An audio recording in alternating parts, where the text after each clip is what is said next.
Hi everyone, thanks for watching.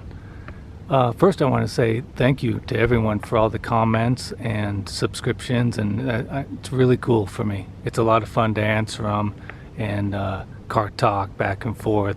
I really appreciate it. Very cool. So I had my first track day yesterday, Autocross track day, and it was unbelievable. It was a lot of fun, and it was my very first time out doing anything like that. I figured I had the right car for it, so I might as well get out there. I always wanted to, and it will not be my last time, I'll tell you that. It was a lot of fun. And I progressed a lot throughout the day. Each run was faster than the next, and met some good people and with some tips and some friends, guys very experienced autocrossers and track day racers. Gave me some hints, and I rode along in there. They were nice enough to take me in rides in their Camaros, and it just happened to be Camaros. There's a mix of all kinds of cars, everything from Miatas to Porsche GT3 RSs, McLarens, Lamborghinis, fair amount of Corvettes, just a big mix. It was a lot of fun. Anyways, with a little instruction from them, I had a good time and progressed, and got my lap times pretty darn close to theirs, within 2/10 of one of the guys, and I thought that was a pretty dang good first day.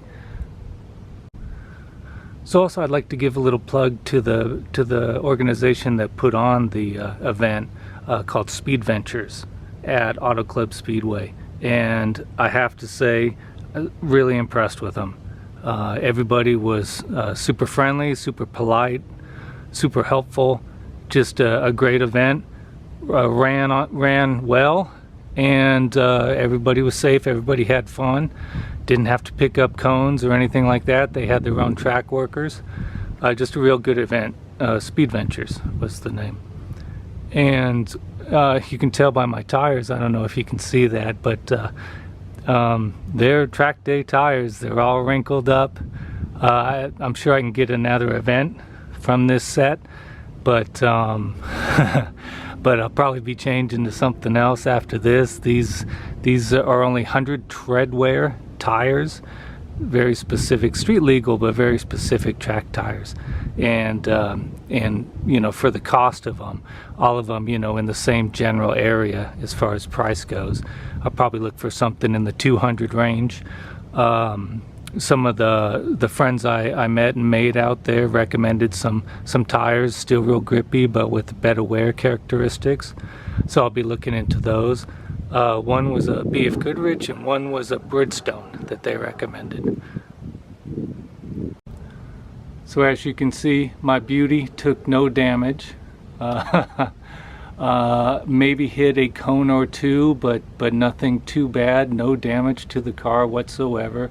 So if that's a concern for anybody that wanted to get out and try an event like that, here's first-hand experience, a first-timer. Couldn't be more green to the whole thing, and came out unscathed. Had a great time. Did real well, I think, and car's perfect. Performed perfect. Not a single issue. Definitely no heat issues. Needle never moved.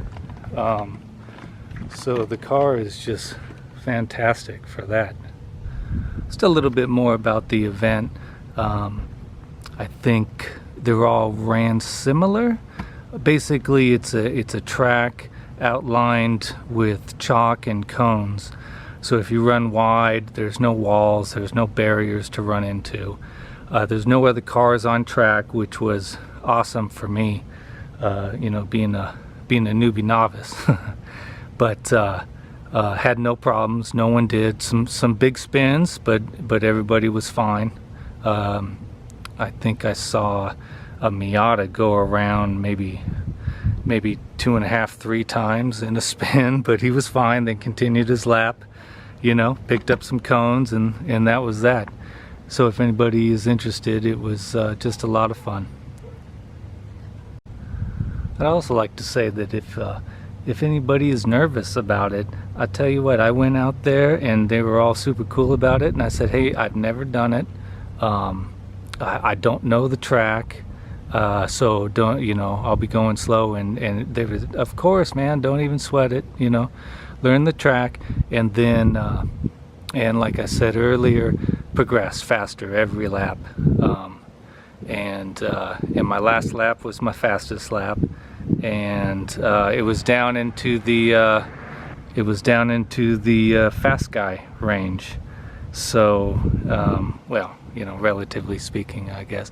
But I was with some very experienced guys, and I held my own, and I think that's more because of their instruction and the car itself. The car itself is just unbelievable. You know, I didn't know what I was doing. I could still get around the track relatively fast, and then, you know, with their help and line choices and braking and stuff, and then I was right with them. So just an incredible car, really. Oh, another thing is, just for baseline purposes, I didn't change anything. I didn't change, I believe you know, you can stiffen the roll bar, you can change the camber, the toe in, excuse me, the toe out, you know, and I didn't change anything. It's just bone stock and bone stock settings. That way I had a baseline. So, you know, change something, see if it works better, you know, see if I like it more. I understand that changing the camber so that it toes out a little bit is huge improvement in cornering. Gets rid of a lot of the understeer and the push and stuff like that. So that'll be my first thing that I try. So thankfully these cars, the ZL1 1LEs, you're able to adjust the camber in your own garage. All you do is jack up the front and turn the, you know, the DVS shock, or SSV shocks, I believe they're called. You just rotate them and they change the camber, from what I understand. I'll have to look more into that, and I'll show you when I do it. And I'll let you know too how that affects my next track day. All right, thank you guys for watching. I appreciate it. And please comment and subscribe if you want to. Thank you.